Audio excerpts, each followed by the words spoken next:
Start. नमस्कार, मी विज्ञान माने. गेल्या 2 दिवसापासून एक निर्णय घ्यायचा होता. अंबाबाई देवीच्या यात्रेनिमित्त व नवरात्रीनिमित्त बैलगाडी शर्यती घ्यायचा आमचे विचार चालू होते. त्यासाठी बेडकची पूर्ण टीम इथं उपस्थित आहे.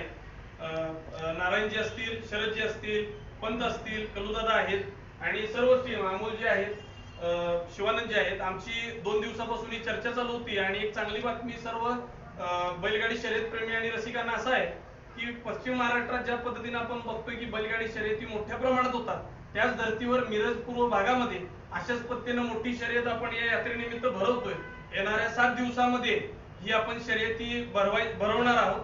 2 दिवसामध्ये आपल्याला परमिशन्स आणि हे बक्षिसाचा जो स्वरूप आहे, जाहिरात आपल्याला सर्व बैलगाडी रसिकांना मिळून जाईल. तसंच पहिल्या नंबरचं जे बक्षीस आहे जे की आहे पिकअप गाडी, 2 नंबरचं जे बक्षीस आहे 2 बुलेट, 3 नंबरचं बक्षीस जे आहे ते 2 शाईन आहेत आणि 4 नंबरचं बक्षीस जे आहे स्प्लेंडर गाडी. असे भव्य दिव्य स्पर्धा तिथं बेडग या गावामध्ये होणार आहेत. त्यामुळं सर्वांनी त्याचा उत्स्फूर्ततेने आनंदाने लाभ घ्यावा ही त्यांना सर्वांना मी बैलगाडी रसिकांना विनंती करतो. जय हिंद, जय महाराष्ट्र.